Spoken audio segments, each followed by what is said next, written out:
السلام عليكم، ازيكم طلبة معادلة معاهد 2024؟ عاملين ايه؟ يا رب تكونوا كويسين وفي احسن حال. بمشيئة الله تعالى هنتكلم مع بعض في منهج الرياضة، مش هنتكلم واحنا هنراجع ومش هنراجع في نفس الوقت. لا، ده انا هديك الخلاصة. لا، مش الخلاصة. هقولك ازاي تنجح. لا، مش ازاي تنجح، هقولك بفضل الله ازاي تقفل المادة بكل سهولة. في فيديوهات سهلة وبسيطة جدا وهتتابع معايا. طبعا انا عملت استفتاء قبل ما اعمل الفيديوهات دي وقلت لكم تحبوا نشتغل يدوي ولا بالآلة، فقلتوا بالآلة. لان كل الناس بتشتغل بالآلة، لكن حبيب قلبي، مش معنى انك بتشتغل بالآلة تبقى انت كده مش هتستخدم عقلك. لا طبعا، ده انت هتستخدم عقلك. لو مش فاهم مش هتعرف تحل.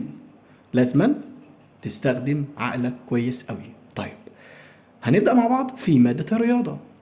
حاجات سهلة جدا وبسيطة. ولو انت ابيض وسمعت الفيديوهات دي بفضل الله هتقفل وهتحل كويس مشيئة الله تعالى. يلا بينا نبدأ، يلا بينا نبدأ. قبل ما ادخل لك في المنهج، نحب نعرف ايه المنهج بتاعنا معادلة معاهد 2024. ايه هو المنهج؟ بسم الله. المنهج بتاعك، المنهج الموجود عندك 2024. صلي بينا على النبي صلى الله عليه وسلم. مبدئيا اول حاجة المحددات. تاني حاجة المصفوفات. تالت حاجة التفاضل. ثم بعد كده الدوال. خمسة النهايات. ستة الاحتمالات. وقف عند ستة شوية. ستة في الاحتمالات عندنا ثنائي الحدين، ده احتمالات أو النعمة احتمالات. ثنائي حدين احتمالات. طيب، مراقبة الجودة ده احتمالات، والله احتمالات. المنفعة المتوقعة. وايه كمان، وناخد كمان احتمالات المخازن، حياة ووفاة وكوتشينة وكلام الفاضي ده. المخازن وايه؟ حياة ووفاة. اعوذ بالله، ما ينفعش الحياة والوفاة، الاعمار بيد الله. لكن احنا ايه؟ المنهج بتاعنا ناخده. هنعمل ايه يا ابني؟ هنعمل ايه؟ طيب، وسبعة البرمجة الخطية. هي علينا ولا مش علينا؟ ونعمل مش عارف. مش زي مش عارف. صلي بينا على النبي. البرمجة الخطية في فيديوهات المجلس الأعلى للجامعات مش موجودة، لكن موجودة في الكتاب. والمنفعة المتوقعة مش موجودة في الفيديوهات، لكن موجودة في الكتاب. فإحنا نكتبها أقل أهمية، لكن تخلي بالك. يعني كل سنة بيجيلك الامتحان إيه؟ محددات، مصفوفات، مسألة تفاضل، ويديك احتمالات عن طريق إيه؟ ثنائي حدين. شكرا. والحياة والوفاة، أحمد عاش محمد مات، ألف وب وجيم نجحوا تلات، مش عارف إيه الكلام ده. امتحان سهل. لكن ممكن يجيب لك مثلا مراقبة جودة ومنفعة مع مخازن، لو حب ان هو يلعب. لكن فضل الله يعني يكون الامتحان سهل وبسيط. تابع معايا ما تتوهش مني. البرمجة الخطية هي اللي عملت فينا كده ودخلتنا في المتاهات دي. جميل جدا. طيب يا سيدي الكل، انت هتبدأ معايا في ايه؟ هبدأ معاك في اول حاجتين المحددات والمصفوفات. يا عم دول سهلين يا بابا، اسمعني. انت مذاكر؟ راجع. هقول لك معلومات اكيد، كده كده هتسمعني هديك معلومات. في محاسبة، في رياضة، عمرو بقى بيتكلم اسمعه هتستفاد منه. ماشي يا عم الثقة، ماشي يا بابا. يلا بينا نبدأ، يلا بينا. انت عمال تقول يلا بينا بقالك ساعة. هندخل في الموضوع. بسم الله. هنتكلم عن المحددات. طيب، ايه المحددات؟ ندخل في الموضوع اكتر. تجيلك ازاي؟ بشكل من اتنين. اول شكل يديك محدد 2 في 2 او 3 في 3. تاني شكل يجيب لك المحددات في شكل معادلات، ملهاش شكل تالت، والنعمة 2 مالهم تالت. طيب تعال نشوف الشكل ده عامل ازاي. يديك محدد 2 في 2 كده. هي المحددات مربعة، 2 في 2، 3 في 3، 4 في 4، لكن اللي عليك 2 في 2، 3 في 3. يقول لك مثلا 3 2 5 7. عايز ايه يا باشا؟ يقول لك عايز قيمة المحددة. طبعا انت دلوقتي كده بتقول لي هابط ناقص صاعد 3 في 7 ناقص 5 في 2. 3 3 في 7 بكام؟ 21. 5 في 2 بكام؟ ب10. 21 ناقص 10 يدينا 11. جميل، سهل جدا وبسيط. هل لو جاب لي محدد 2 في 2 احله ازاي؟ احله بالآلة؟ لا، يدوي وخلص نفسك. لكن لو جاب لك محدد 3 في 3 هتحله بالآلة لازما، لانك لو قعدت تحله يدوي هتاخد وقت طويل جدا، فانت احسن لك حله بالآلة. ماشي يا سيدي الكل، تعال ناخد محدد 3 في 3. مثلا نكتب اي محدد 3 في 3. 2 5 سالب 1 7 2 6 3 1 نقول 0. عايز قيمة المحدد ده أجيبها إزاي؟ آلتك الجميلة لازما آلة حديثة، واللي معاه آلة زي دي الدنيا معاه تمام، يا بختك يا عم. تحلها إزاي؟ عندك المحدد ده كام؟ 3 في 3.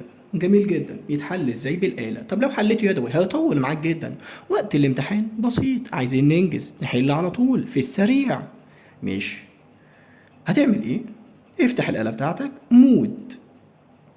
بعد كده المحددات 6 ماتريكس، مات ايه مات بي مات سي.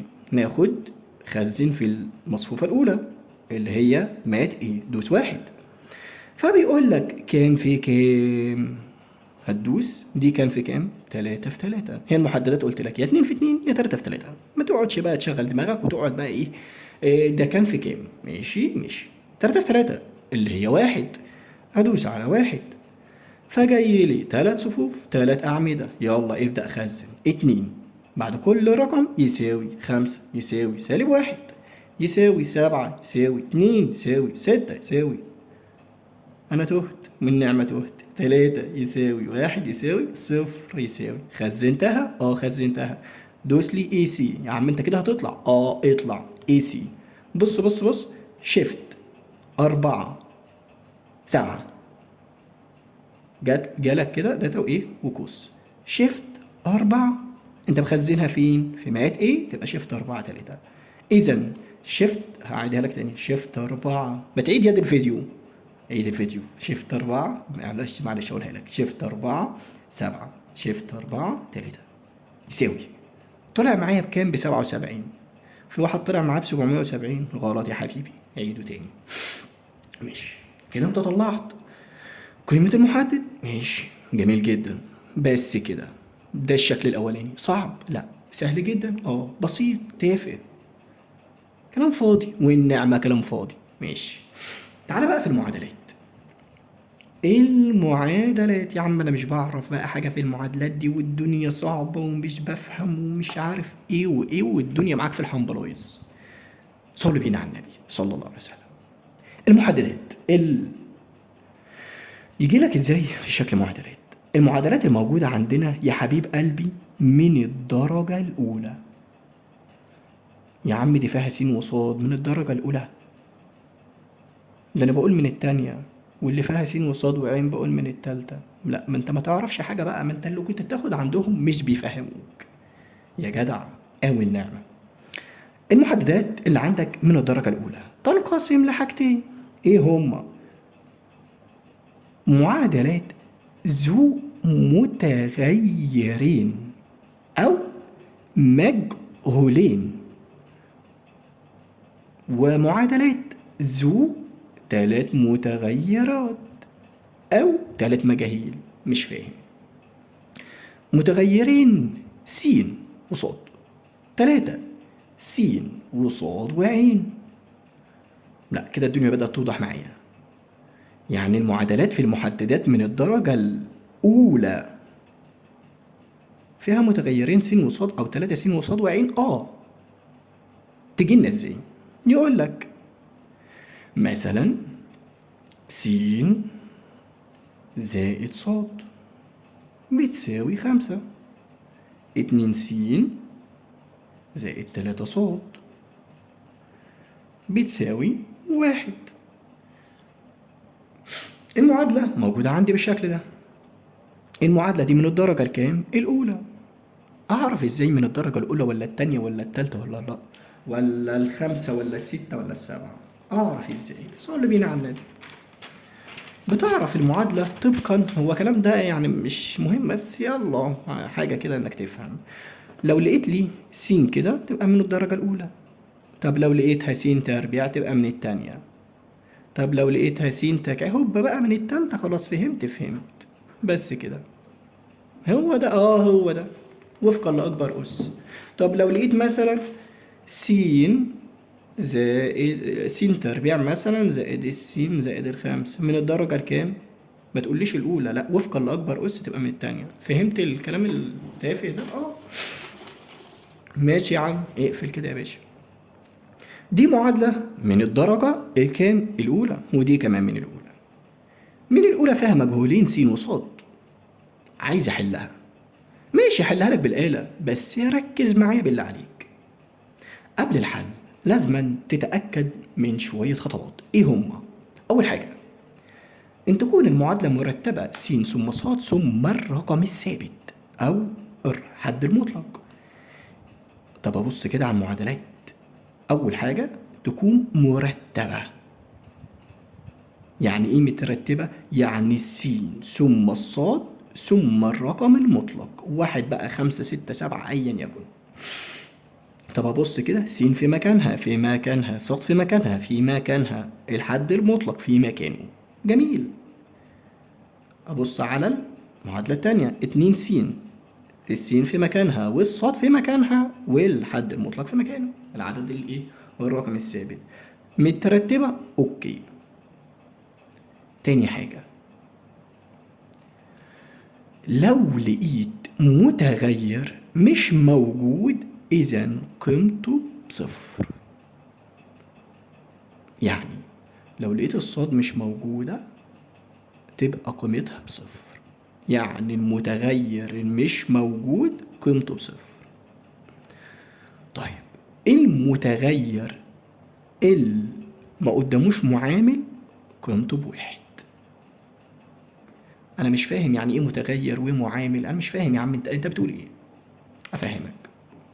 بص يا حبيب قلبي، الرقم اللي قدام السين ده اسمه معامل، والسين دي متغير، الصاد متغير، والرقم اللي قدام الصاد معامل. طيب قول لي كده، معامل السين كام؟ واحد. طب بس مش بنكتبه. ومعامل الصاد واحد بس مش بنكتبه. معامل السين طيب في المعادلة التانية كام؟ هتقول لي 2 بس بنكتبه. ومعامل الصاد كام؟ 3 وبنكتبه. دي حاجات ليك انت عشان تكون فاهم. أول حاجة، لو المعادلة مش مترتبة رتبها. تاني حاجة، لو المعامل مش موجود قيمته بصفر، لو موجود قيمته بواحد. ماشي، حلوة أوي. صلوا بينا على النبي صلى الله عليه وسلم. لو جاب لك معادلة فيها متغيرين س وصاد، يطلب خمس مطاريب ملهمش سادس. 5 مطاريب ملهمش سادس. طب ما تقول لي عليهم. هقول لك عليهم. يقول لك انا عايز دلتا المحدد العام، لها اسم تاني دلتا الاساس. يقول لك انا عايز دلتا س، يقول لك انا عايز دلتا صاد، يقول لك انا عايز قيمة س، يقول لك انا عايز قيمة صاد، يقول لك انا عايز. بس بقى كده كفاية، انا قلت لك 5. محدد العام او الاساس دلتا س، او يقول لك بسط س دلتا صاد، او يقول لك بسط صاد قيمة س قيمة صاد. احلها ازاي؟ يلا بقى استخدم الآلة الحاسبة. هوب بسم الله. الآلة الحاسبة مود equation 5 E Q N 5. عندك 1 2 3، اختار ايه؟ معادلة فيها متغيرين س وصاد تاخد 1. ابدأ دخل للمعادلة الموجودة عندك. ها، قول أرقام اللي قدام س. الرقم اللي قدام س بكام؟ 1. واللي قدام صاد 1. والرقم المطلق 5. تلاقيه هو أول ما تدوس يساوي هو نزلك على المعادلة التانية. 2 يساوي 3 يساوي 1 يساوي. جميل. لما تدوس يساوي هيطلع لك ايه؟ هيطلع لك قيمة س وقيمة صاد. دوس يساوي، قال لك الاكس دي اللي هي س ب 14. دوس يساوي، قال لك الواي بسالب 9. اكس يعني س، واي يعني صاد. جميل جدا. طيب انت كده يا حبيب قلبي جبت لي قيمة السين وقيمة الصاد، جبت لي مطلوبين فقط من 5 مطالب. مطلوبين فقط من 5 مطالب. باقي التلاتة اجيبهم ازاي؟ انت كده جبت قيمة س قيمة صاد. عايزين ايه تاني؟ عايزين دلتا محدد العام، وعايزين دلتا س دلتا صاد. اجيبها ازاي؟ دلتا محدد العام ده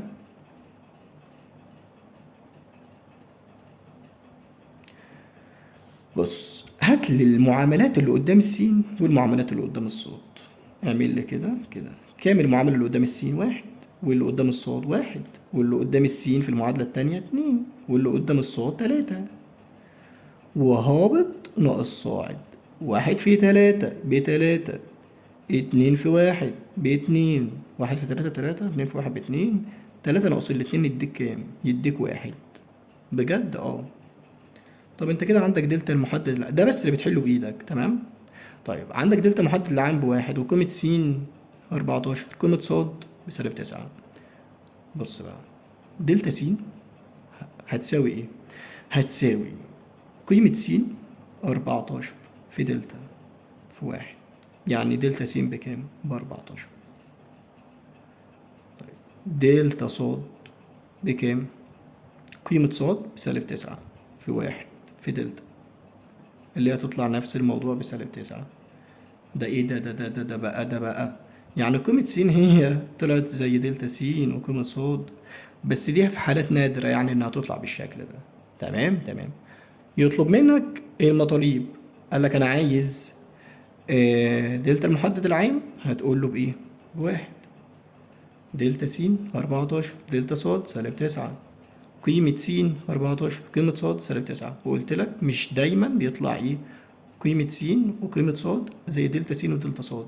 ده عشان دلتا المحدد العام طلع المعلم ب1، فالدنيا ايه؟ جت بايظة جدا. ماشي كده، انت فهمت بتتحل ازاي؟ هي دي الأسئلة اللي يسألها لك في الجزئية دي. جميل، حلو قوي، ممتاز، حلو جدا.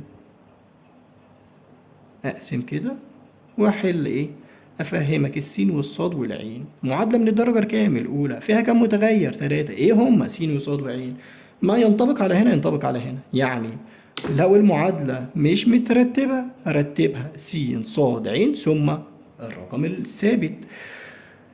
تاني حاجه، لو المتغير مش موجود قيمته بصفر. جميل جدا. تعال ناخد مسألة، يلا بينا.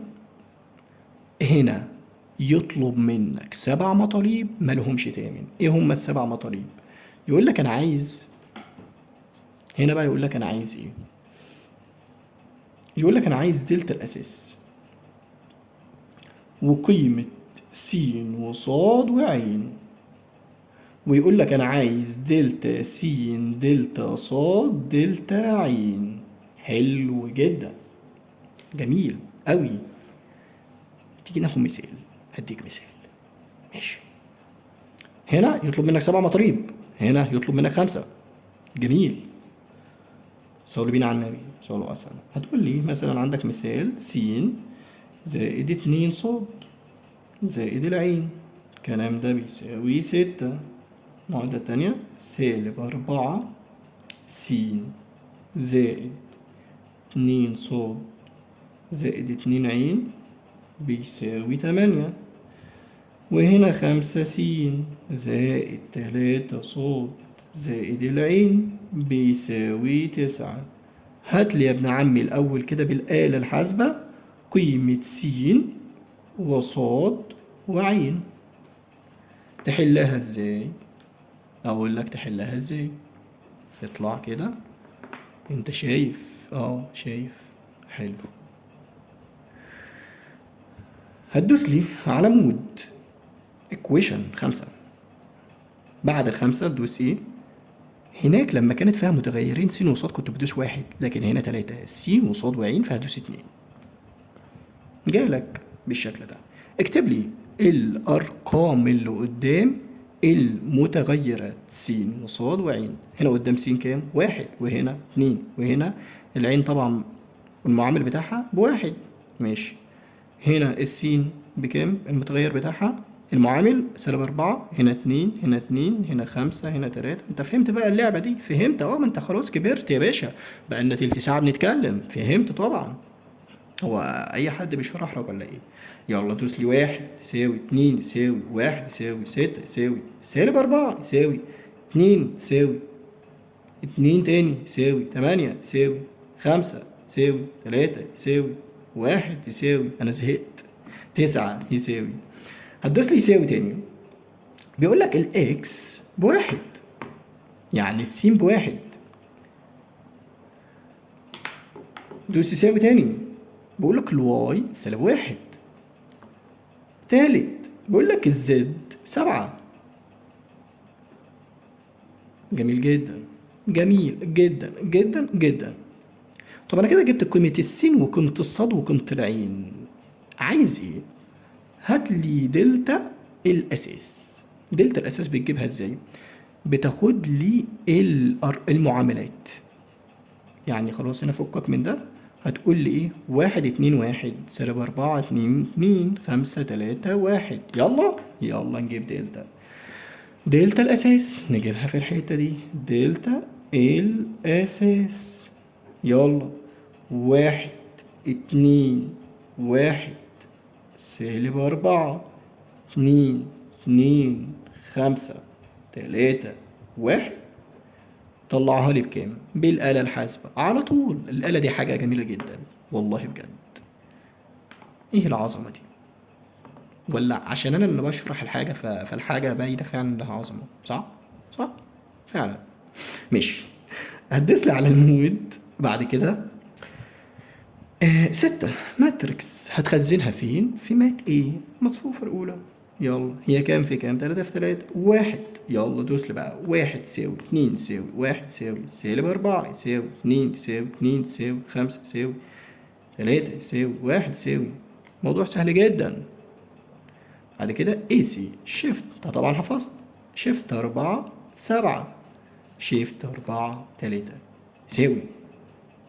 كل ده طلع باتنين. ده ايه الهم ده؟ طلعت معايا باتنين. جميل جدا. كده انت جبت لي قيمة السين قيمة الصاد قيمة العين، جبت لي دلتا الاساس. عايزين معلش هات لي دلتا سين دلتا صاد دلتا عين. دلتا سين دلتا صاد دلتا، ما تغنيش تاني انا اسف. ماشي. دلتا سين هتساوي قيمة سين، نفس الموضوع اللي هناك، قيمة سين في دلتا الاساس.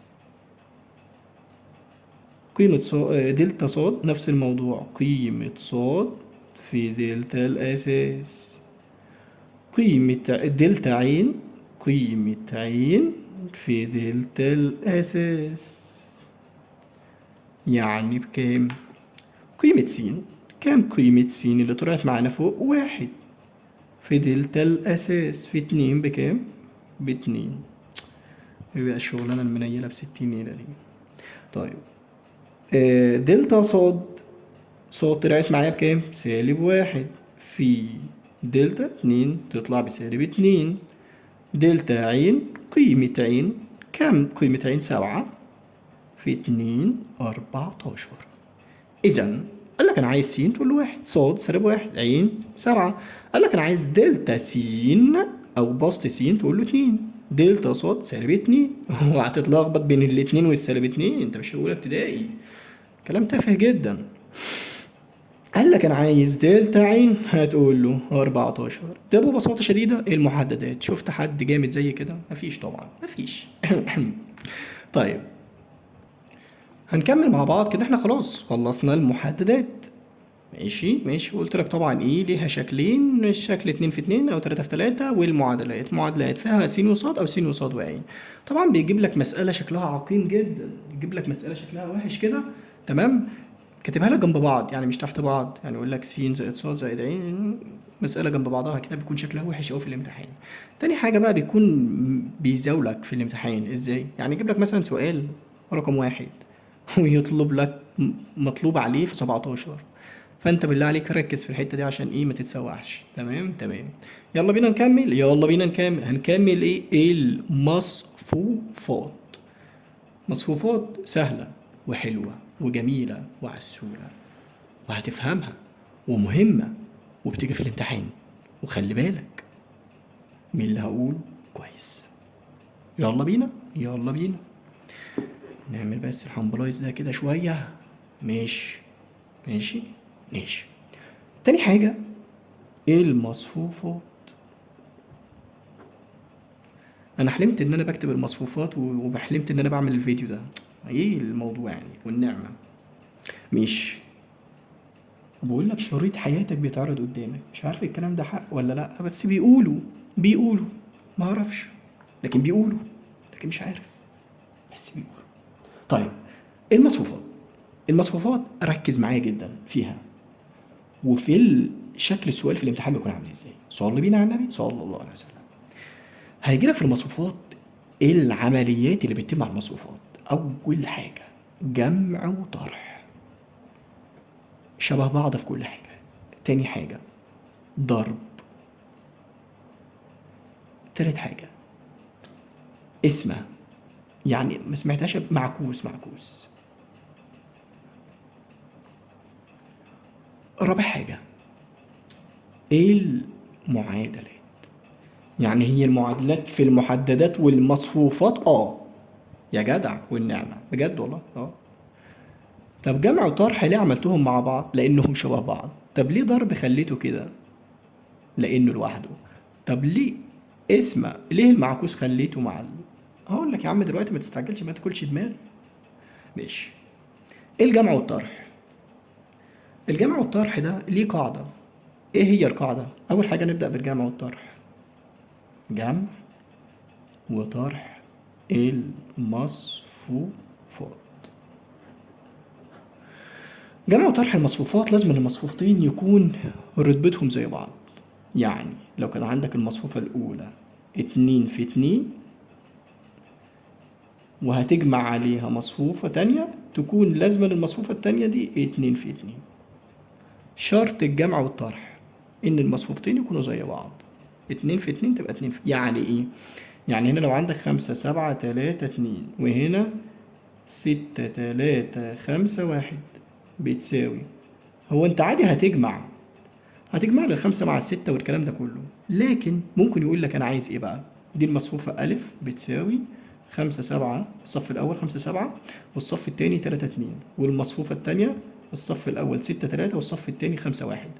في معلش حاجة كده، انتوا بتتلخبطوا ما بين الصف والعمود، في ناس مش عارفة لحد دلوقتي ايه الصف وايه العمود. صلي بينا على النبي، لا دي كارثة والنعمة. العمود يا باشا واقف كده من أعلى لأسفل، أو من أسفل لأعلى، من أعلى لأسفل، من أعلى لأسفل، من فوق لتحت كده. لكن الصف نايم على بطنه كده، من يمين لليسار أو. تمام. فده كده اسمه ايه؟ عمود. ده كده اسمه ايه؟ اسمه صف. الصف نايم، العمود واقف. الأعمدة اللي هي بتشوفها أعمدة الكهرباء دي اللي في الشارع بتكون ايه؟ واقفة. لكن الصف بيكون نايم. ماشي ماشي. فالمصفوفة اللي عندك دي كام صف وكام عمود؟ كام صف؟ صف أول صف تاني صفين، وكام عمود؟ 2، أبقى 2 في 2. والمصفوفة التانية 2 في 2. لازم تعرف إنك تقرا المصفوفة. ماشي ماشي. هو كده لو عملها لك قال لك ألف وب وعايز ألف زائد ب تجمع عادي. لكن بقى ممكن يطلب منك يقول لك إيه؟ يقول لك أنا عايز 3 ألف زائد 5 باء. فأنت بقى تقعد تضرب لي 3 في المصفوفة كلها و5 في المصفوفة كلها. فإحنا بنريح دماغنا وبنعملها بالآلة الحاسبة. تيجي نعملها بالآلة الحاسبة. ركز معايا، شوف أنا بعملها إزاي بالآلة الحاسبة عشان تنجز. يعني أنا مش هقعد بقى أجمع وأتلخبط وي وي وي. شوف بص أنا بعمل 3 ألف إزاي و5 ب إزاي. صلي بينا على النبي. أول حاجة هتخزن لي مصفوفة ألف وتخزن مصفوفة ب. ماشي ماشي. المصفوفة ألف يلا خزنها. أخزنها إزاي؟ الآلة بتاعتك الجميلة، الآلة دي زهقت معايا والنعم، زهقت. خزن يا باشا، دوس لي مود 6. مات ايه؟ ركز، احنا سجلنا في مات ايه، او هنسجل، ما سجلناش، هنسجل في مات ايه. بيقول لك كام في كام، رتبة كام في كام. اتنين في اتنين. اتنين في اتنين بأربعة، لا ده احنا هناخد خمسة. فجالك بيقول لك يلا خزن، خمسة يساوي سبعة يساوي تلاتة يساوي اتنين يساوي. سجلتها. دوس لي اي سي. تاني يلا عشان تخزن المصفوفة التانية. دوس لي على المود، دوس لي ستة، دوس لي ماد بي. ماشي، ماد بي. اتنين، خمسة، يلا ستة يساوي تلاتة يساوي خمسة يساوي واحد يساوي. تمام. اي سي. بص هو قال لك تلاتة ألف، فاعمل لي تلاتة ألف. دي اللي هي تفتكر المصفوفة ايه؟ مات ايه. طب والباقي دي اللي هي مات بي. ماشي. هو قال لك تلاتة ألف، هتدوس لي تلاتة كده وبعد كده شيفت أربعة تلاتة. تلاتة اللي هي ايه؟ مات ايه. قال لك زائد، ادوس زائد. قال لك خمسة ب، دوس خمسة شيفت أربعة المصفوفة ب اللي هي ماد بي، شيفت أربعة يساوي. طلعت معايا بكام بقى؟ طلعت معايا بستة. بكام؟ ب45. والنعمة في ناس بتعمل البتاعة كده وبتعرف تنقلها، والله في ناس ما بتعرف تنقلها، أنا بحلف بالله. 45، 36، 34، 11. أعيدها لك تاني، ما تعيد الفيديو وتريح دماغي. هتدوس على تلاتة شيفت أربعة كام؟ شيفت أربعة تلاتة زائد خمسة شيفت أربعة تاني. طلعت معاك. يعني الموضوع كله سهل جدا وبسيط، بيعتمد على دماغك يعني. تمام. طيب تاني حاجة، ضرب المصفوفة. في بس قاعدة كده في الضرب، أنا هقول لك القاعدة وهي إيه، نفس معاملة الجمع والطرح هتعمل الضرب. بس القاعدة بيقول لك إيه؟ بيقول لك لازما أعمدة الأولى تساوي صفوف التانية. عشان تعمل الجمع عشان تعمل الضرب ليه شرط إن أعمدة الأولى تساوي صفوف التانية. لو حاجة عكس كده مش هتتحل ولا هتطلع لك على الآلة. تمام. طيب انا مش هتكلم في ضرب المصفوفه ازيد من كده، لان الضرب نفس الموضوع، بيجيب لك مصفوفه الف ومصفوفه ب ويقول لك انا عايز ايه. نفس الحوار يا باشا. يعني انت دلوقتي كده عندك مخزن المصفوفه صح؟ هتدوس لي شيفت أربعة تلاتة في شيفت أربعة. طلع لك 65 22 28 11. ده ضرب المصفوفه. في مشكله؟ مفيهوش مشكله. فانا مش عايز ايه عشان الفيديو ما يطولش. تمام، حلو جدا. وفي حاجات اهم. اللهم لك الحمد. كده انا خلصت ايه؟ خلصت جمع وطرح، خلصت ضرب، فاضل المعكوس والمعادلات. هاخد الاتنين مع بعض ازاي؟ هقول لك دلوقتي. صلوا بينا على النبي صلى الله عليه وسلم. هندخل على المعادلات. المعادلات بقى، المعادلة اللي هتجيلك في الامتحان ان شاء الله، ادي المعادلات. انا عايز ابقى انزل لكم ملزمة كده، اعمل لك ملزمة كده سؤالين تبص عليهم بعد الفيديو ده وخلاص على كده. تدعي لي ياض تبقى تدعي لي. ماشي، هدعي لك وتبقى تعمل البتاع ده الحنبلايز ده اسمه ايه؟ السبسكرايب ده. ماشي يا عم فكك. طيب المعادلات الموجودة في المصفوفات. ايه هي المعادلات الموجودة في المصفوفات؟ هقول لك عليها دلوقتي. هيجيب لك الشكل ده، س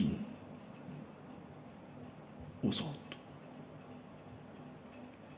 ويقول لك بتساوي، ويجي جايب لك مصفوفة كده أربعة تالت خمسة سالب واحد، ويجي قافل لك ويعمل لك هنا ايه؟ أس واحد، يعني المقلوب. ويجي جايب لك هنا يقول لك بتساوي أربعة وستة، ويطلب منك كام مطلوب؟ يطلب منك 6 مطالب ملهمش سابع. 6 أسئلة في الامتحان. يا عمرو وين اللي انت كاتبه ده؟ انا مش فاهم ايه اللي انت كاتبه ده. هو في ناس فيكم فاهمه وفي ناس مش فاهمه. اللي مش فاهم هقول لك دلوقتي، واللي فاهم يزود معلوماتك. طيب هو جايب لي هنا س صاد عين ايه؟ مش فاهم. طيب نشوف المطالب كده. يطلب منك يقول لك انا عايز ايه؟ يقول لك رقم واحد، أنا عايز المعادلات التي تربط بين هذه المصفوفات. يعني بيقول لك اعمل لي المعادلة. رقم اتنين يقول لك أنا عايز إيه؟ قيمة س. رقم تلاتة يقول لك أنا عايز قيمة ص. رقم أربعة يقول لك أنا عايز مصفوفة المتممات، لها اسم تاني بندلعها وبنقول لها مصفوفة المرافقات. مطلوب خمسة يقول لك أنا عايز المصفوفة المبدلة، بندلعها ملهاش دلع. ستة يقول لك أنا عايز المعكوس. يعني ممكن يطلب مني المعادلات أو قيمة س قيمة ص، مصفوفة المتممات، المبدلة، المعكوس. في حاجة تانية؟ لأ. بجد؟ لأ. يا جدع لأ. بقول لك لأ بقى خلاص. ده إيه ده؟ ماشي خلاص يا عم، أنت بتزعل إيه؟ طيب إيه المعادلات؟ أنا مش فاهم إيه الكلام المعمول ده. يا عم ده سهل جدا، كلام تافه جدا، صلي بينا على النبي. أنت ده ما شفتهاش قبل كده، ودي ما شفتهاش قبل كده، لكن دي شفتها صح؟ ده كده صف أول 4 و3، وده صف تاني 5 و-1. مش أنا لسه معلمك فوق إزاي الصف؟ قلت لك الصف نايم والعمود واقف. ده صف أول وده صف تاني. طيب ماشي، أنت فهمتني كده إيه؟ هفهمك. اكتبها هنا تاني كده. 4 3 5 -1. دي بتساوي س1 ص1 س2 ص2. كده الدنيا بدأت تبقى واضحة. حيث س1 ب4 تبقى ص1 بكام؟ ب3. صح صح. تبقى س2 بكام؟ ب5. تبقى ص2 بكام؟ ب-1. كده انت عرفت الترتيب. يعني طب ما تعملها لي كده في شكل معادلة. 4 س التلاتة بالموجب تبقى زائد 3 ص. الخمسة بالموجب تبقى 5 س. ما تقوليش 5 س تربيع، دي س2 5 س. والسالب بناخد سالب ايه؟ ص. طب انت كده جبت لي الايه؟ جبت لي المتغير. فين بقى الارقام اللي هنا؟ اهي قدامك اهي، 4 و6. يا عم ده كلام تافه قوي. والله كلام تافه. كده انت جبت المعادلات. طب انت ليه عملت كده؟ ليه عملت دي؟ عشان افهمك. انا كان ممكن اجيبها لك كده، يعني اهي 4 س ناقص 3 زائد 3 ص بتساوي 4. 5 س ناقص الصاد بتساوي 6. يا سلام على العظمة. جمدان يلا. في جمدان بعد كده؟ مفيش. ماشي كده انت عملت المعادلة. لو طلب عن منك المعادلة هتقول له اهي، ادي المعادلة اهي، بس كده. هي دي المعادلة. طيب يطلب منك ايه تاني؟ يطلب منك قيمة س قيمة ص. احلها ازاي؟ حلها ازاي؟ حلها لي بقى بالمحددات. بس دي مصفوفات. حلها لي بالمحددات عادي جدا، هتيجي معاك بالنعمة. طب يلا كده حلها لي. طلع لي كده قيمة س وقيمة ص. اجيبها لك. دوس لي كده. مود equation 1. يلا بقى اكتب لي بقى المعادلة. 4 يساوي 3 يساوي 4 يساوي 5 يساوي -1 يساوي 6 يساوي. يلا لما تدوس يساوي يطلع لك الايه ده؟ ايه ده بقى كده؟ هنعدل يا غالي تعديل بسيط في المسألة. الأربعة دي ده في السؤال يعني كان منقول غلط، هتخليها 10. تمام. الستة دي هتكون 3. ده في السؤال. في السؤال. يعني هنا دي يبقى بكام؟ 10 ودي كام؟ 3. جميل جدا. عندك المعادلة. يلا طلع لي قيمة السين والصاد بالآلة الحاسبة. يلا يا باشا، سهل جدا. هتدوس لي على المود وبعد كده الإيكويشن. س وصاد تبقى ايه؟ 1. يلا 4 يساوي 3 يساوي 10 يساوي 5 يساوي -1 يساوي 3 يساوي. دوس يساوي. السين تطلع بكام؟ ب1. دوس يساوي. الواي الاكس ب1 والزد والواي بكام؟ ب2. كده طلعت قيمة السين قيمة الصاد. سهل جدا. فالمسألة بتجيلك زي كده بالظبط، س وصاد 10 3 ويديك ايه مصفوفة بالشكل ده. تمام كده انا جبت كام مطلوب؟ هو انا قلت لك كام مطلوب؟ قلت لك 5 مطالب ولا 6؟ 6 مطالب. عملت لك المعادلة وعرفنا المعادلة بتيجي ازاي بالشكل ده. جبت لك قيمة السين، جبت لك قيمة الصاد. يقول لك انا عايز مصفوفة المتممات، اجيبها ازاي؟ هقول لك تجيبها ازاي. من هنا بقى هتبدأ تحل يدوي. لو طلب منك مصفوفة المتممات او مصفوفة المرافقات هتحلها يدوي، والمصفوفة المبدلة تحلها يدوي. لكن لو طلب منك المعكوس هقول لك ازاي تحل المعكوس على طول بالآلة الحاسبة. جميل جميل جدا. مش عايز اطول الفيديو 40 دقيقة، لكن 40 دقيقة انا واثق انها ممتعة جدا، لان انا كنت مستمتع جدا. فانت اكيد كمان وانت بتسمع الفيديو دلوقتي مستمتع جدا. انت مش بتسمع اي حد يا جدع. نص الثقة بتاعتك دي ولع فيا. ماشي يا عم ماشي. طيب عايزين ايه كمان؟ احنا جبنا قيمة السين قيمة الصاد، جبنا المعادلات، عايزين المتممات. احل ازاي المتممات؟ هي المصفوفة اللي عندك اهي، طلع بقى المصفوفة دي، طلع دي وابدأ انك اشتغل عليها. ادي المصفوفة 4 3 5 -1. المعكوس بيجي بأربع خطوات. يا عم انت بتقول لي المتممات جايب لي المعكوس، ما هو انا عشان اوصل للمعكوس بجيب ايه؟ المتممات ثم المبدلة ثم المعكوس.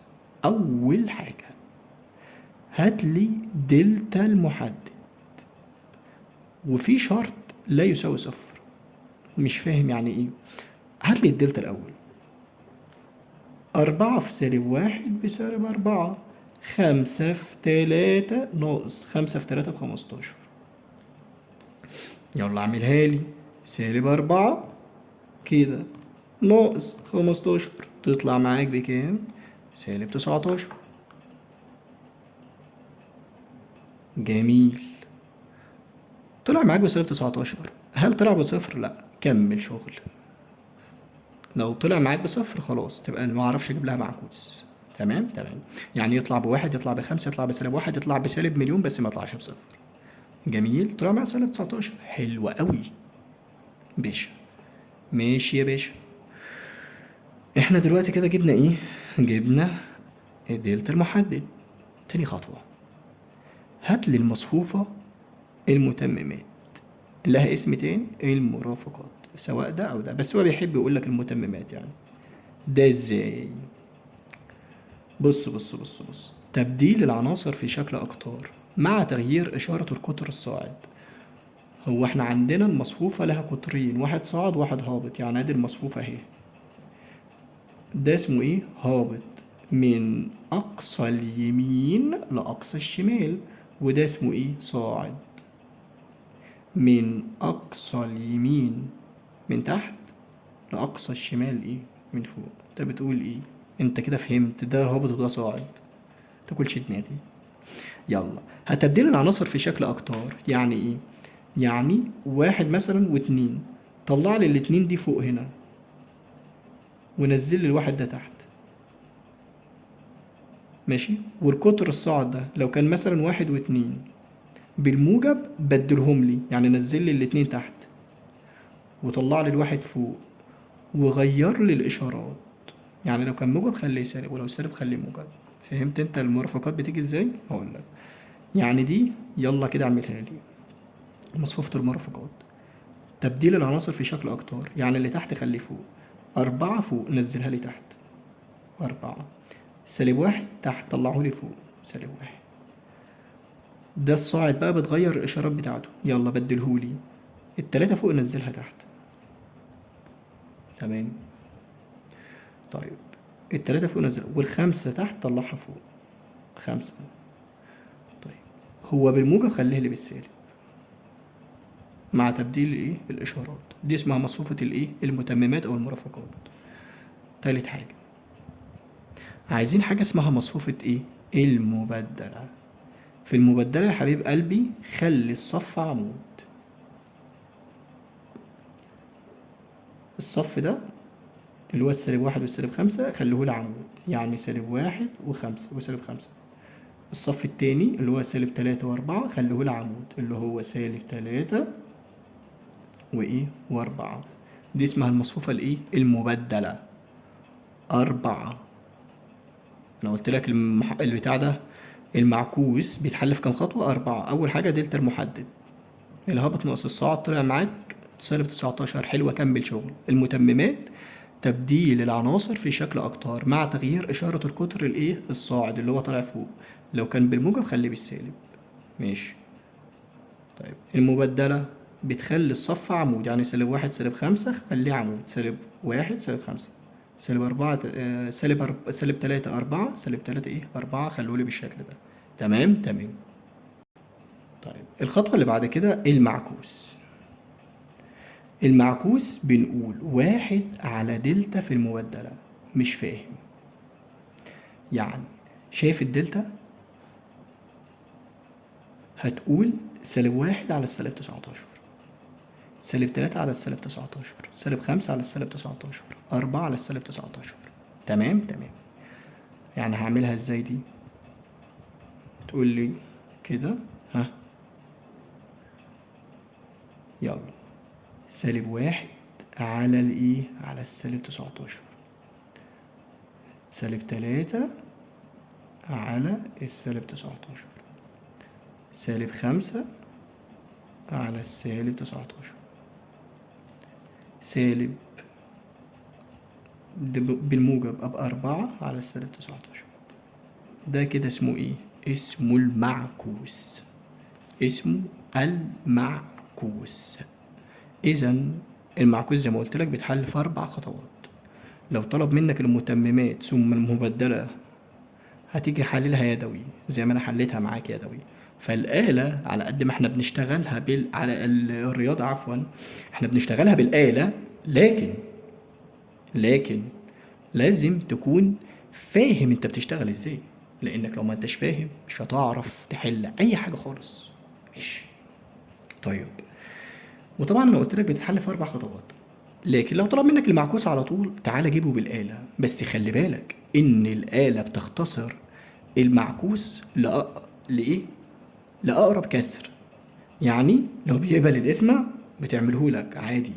تمام. طب تعالى نشوف هيتحل ازاي. وخلي بالك ان سالب واحد على السالب 19 الآلة مش هتجيبها لك كده، هتجيب لك واحد على 19، لأن سالب في سالب بموجب، فهي تطير لك السوالب. سالب في سالب بموجب هتجيبها لك 3 على 19، سالب في سالب هتجيبها لك 5 على 19، 4 على السالب 19 ممكن تجيبها لك سالب 4 على 19 أو 4 على السالب 19. تمام تمام. تعال أقول لك بتتحل إزاي بالآلة عشان نفنش الفيديو ده. جميل جدا. بص يا سيدي، هتدوس لي على مود ثم ماتريكس 6 ثم مات 1 أو مات إيه، حدد لي هي كام؟ 5 2 في 2. دوس لي بقى. هتدوس لي المسألة الأصلية. ماشي. تخزن المسألة الأصلية 4 يساوي 3 يساوي 5 يساوي سالب 1 يساوي. خزنتها. دوس لي اي سي شيفت 4 3. جبت المات ايه، عايز تعمل فيها ايه؟ عايز اجيب لها المعكوس. طب المعكوس فين؟ الزرار اللي تحت المود اللي هو الاكس اس سالب 1 كده بيساوي. ما تبصش فوق، بص تحت. بقول لك 1 على 19 دي كده على ده كده بسط ومقام. عارفين البسط والمقام ولا مش عارفين؟ هقول لك على البسط والمقام. الناس اللي مش عارفة بتاع أولى ابتدائي، ده اسمه بسط وده اسمه مقام. ماشي. هنا البسط ايه؟ 1 على 19. ما انا قلت لك، بس انت بتقول لي انت حلال يدوي سالب 1 على السالب 19، لان قلت لك ايه؟ سالب على السالب بموجب.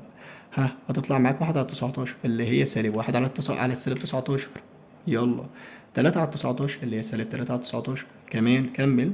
5 على 19 اللي هي سالب 5 على السالب 19. سالب 4 على سالب 4 على 19 اللي هي 4 على السالب 19. هي. طب أنا عايز أتأكد يا عم، أنا مش واثق في اللي أنت بتقوله ده. تعالى أعمل لي كده سالب 1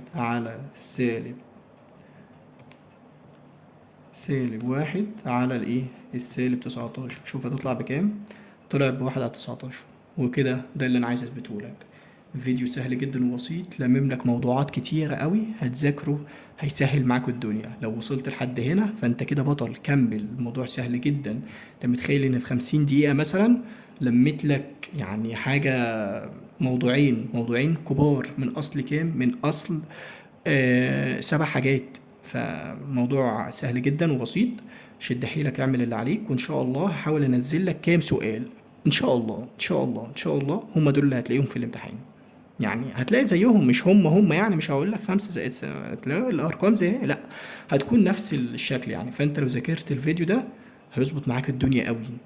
ولو استفدت مننا لا تنسونا من صالح دعائكم، وفضلا ما تنسوش الدعاء لابويا كده بالرحمه والمغفره، لان هو السبب في ان العلم ده او الحاجه دي انها توصل لك.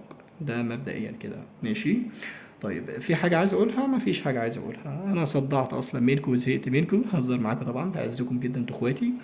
ربنا يوفقكم، وإن شاء الله يعني هحاول إن أنا أكمل باقي الفيديوهات في المادة دي، وأتمنى لكم التوفيق يا شباب. في حاجة تانية عايز أقولها قبل ما أقفل؟ لو في أي حاجة هتبعت لي على الواتساب 03 وحيد 7653167. لو ما انتش في الجروب ابعت لي أضيفك، ولو محتاج أي حاجة ابعت لي، هكون معاكم لحد الامتحانات، وربنا يوفقكم جميعا. وبس كده يا إخواتي، بالتوفيق ليكم، السلام عليكم.